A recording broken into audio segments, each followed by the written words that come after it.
નમસ્કાર મિત્રો, મારી યુટ્યુબ ચેનલમાં આપ સૌનું સ્વાગત છે। આજે આપણે ધોરણ 6 વિષય ગણિત દ્વિતીય સત્રાંત પરીક્ષાનું પેપર સોલ્યુશન કરીશું, જેમાં પહેલો પ્રશ્ન છે કે નીચેના દાખલા ગણો, આપેલ સંખ્યાને અશુદ્ધ સ્વરૂપે ફેરવવાની છે।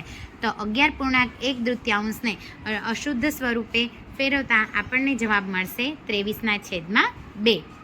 ત્યારબાદ બીજો પ્રશ્ન 2.3 અશુદ્ધ સ્વરૂપમાં ફેરવતા આપને જવાબ મળશે 13/5। ત્રીજો પ્રશ્ન 11/5 મિશ્ર સ્વરૂપે ફેરવો, જવાબ આવશે 2.1 અને ચોથો 19/3 એને મિશ્ર સ્વરૂપે ફેરવતા આપને જવાબ મળશે 5.4। માંગ્યા મુજબ જવાબ આપો। એમાં પહેલું છે સરવાળો કરો, તો પૂર્ણાંક સંખ્યાઓનો સરવાળો કરીશું। છેદ બંનેના સરખે છે એટલે અંશનો સરવાળો થશે અને આપને જવાબ મળશે 1। બીજો પ્રશ્ન છે એમાં સરવાળો કરતાં છેદ સરખા હોવાથી ડાયરેક્ટ અંશનો સરવાળો થઈ જશે, જવાબ આપને મળશે 14/5, જેને મિશ્ર અપૂર્ણાંકમાં ફેરવતા 2.4 જવાબ મળશે। ત્રીજો પ્રશ્ન છે એમાં પણ બાદબાકી અંશની થશે 8 - 4 એટલે કે 4/3, એને મિશ્ર અપૂર્ણાંકમાં ફેરવતા જવાબ મળશે 1.1। ચોથું 10/7 - 9/7 બાદબાકી કરતાં આપણે જવાબ મળશે 1/7। હવે એનું બી પ્રશ્ન છે કે મોનિકાએ 1/5 મીટર રિબિન ખરીદી અને પોલોમીએ 3/2 મીટર રિબિન ખરીદી, તો બંનેની કુલ રિબિન માટે આપણે સરવાળો કરીશું। તો છેદ બંનેનો સરખો કરવા આપણે શું કરીશું, લસા લઈશું। લસા આપને 10 મળશે, તો 10 છેદમાં લાવવા માટે અંશને પણ એવી રીતે ગુણીશું। ગણતરી કરતાં આપને જવાબ મળે છે 17/10। બીજો પ્રશ્ન છે એક પાઇપના 7/8 મીટર લાંબા ટુકડાના 2 ભાગ કરવામાં આવે તો એક ટુકડો 1/4 મીટર લાંબો હોય તો બીજો ટુકડો શોધો। 7/8 - 1/4 કરીશું, તો ગણતરી કરતાં આપણને જવાબ મળે છે 5/8। ત્રીજો પ્રશ્ન વિધિને 1.1/2 કેક અને દેવાંગીને 1.1/3 કેક આપવામાં આવે તો બંનેને કુલ કેટલા કેક આપવામાં આવે। ગણતરી આવી રીતે થશે મિત્રો, તો આપણને લસા લેતા 6 મળશે અને જવાબ મળશે આપણને 17/6। હવે ત્રીજો પ્રશ્ન છે એમાં ખાલી જોડકા જોડવાના છે। એમાં પહેલામાં આવશે લેસ ધેન, બીજામાં આવશે બરાબર, ત્રીજામાં આવશે ગ્રેટર ધેન અને ચોથામાં આવશે બરાબર।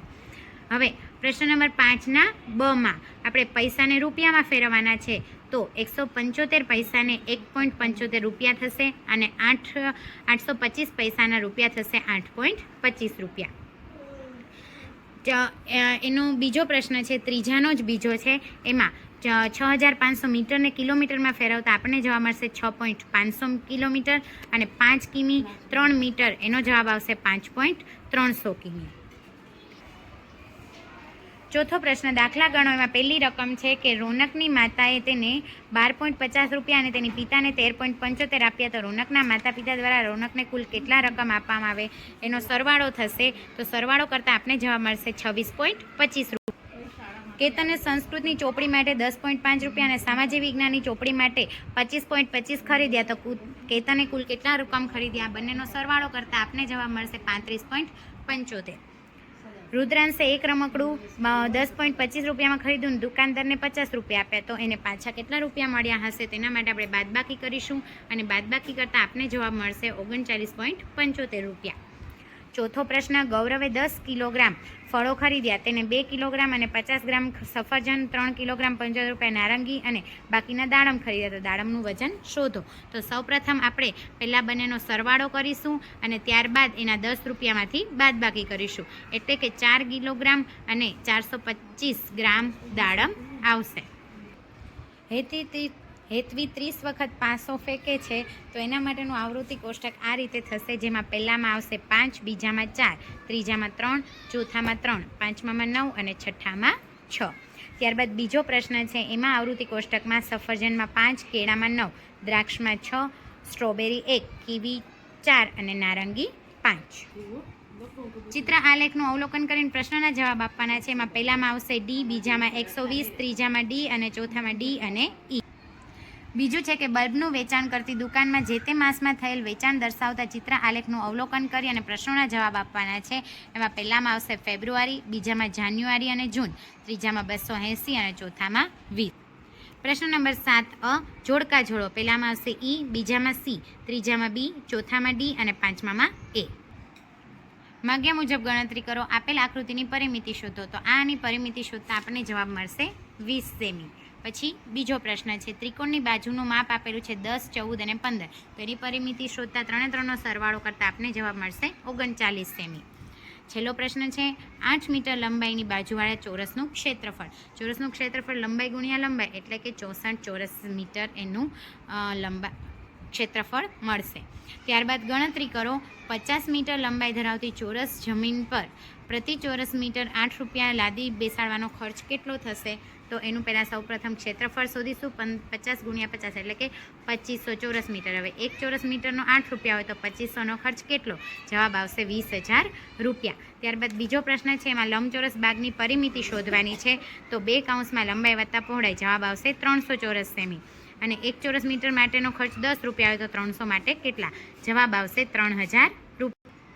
8મો પ્રશ્ન જોડકા જોડવાના છે. એમાં પહેલામાં આવશે સી, બીજામાં બી, ત્રીજામાં ડી, ચોથામાં ઈ અને પાંચમામાં એ. 9મો પ્રશ્ન, ધોરણ 6ના વર્ગમાં 30 વિદ્યાર્થીઓમાંથી 10 વિદ્યાર્થીઓ ફૂટબોલ, 12 વિદ્યાર્થીઓ ક્રિકેટ, 5 વિદ્યાર્થીઓ વોલીબોલ અને બાકીના ટેનિસની ગેમ રમે છે. તો ગુણોત્તર શોધો. પહેલામાં આવશે 1/3, બીજામાં આવશે 1/10, ત્રીજામાં 1/3 અને 1/6 અને ચોથામાં આવશે 1/10. હવે બી પ્રશ્ન છે કે માગ્યા મુજબ ગણતરી કરો. અને જીજ્ઞા વચ્ચે 10 પેન 3/2ના ગુણોત્તરમાં વહેંચો. તો એની ગણતરી થશે 3/10 અને 2/10. બીજો 4, 6, 8, 10 ને પ્રમાણમાં છે કે નહીં તે નક્કી કરો. તો જુઓ, પ્રમાણમાં નથી. અને એક મોટર બાઇક 5. લાસ્ટ ક્વેશ્ચનનો આન્સર થશે કે 5 લીટરમાં 200 કિલોમીટર, તો 1 લીટરમાં કેટલા કિલોમીટર? 200 ભાગ્યા 5 કરતાં આપણે જવાબ મળશે 40 કિલોમીટર. તો આવા એજ્યુકેશનલ વિડીયો જોવા માટે મારી ચેનલ લાઇક, શેર અને સબસ્ક્રાઈબ જરૂરથી કરજો. મળીએ આપણે બીજા વિડીયોમાં. Thank you friends.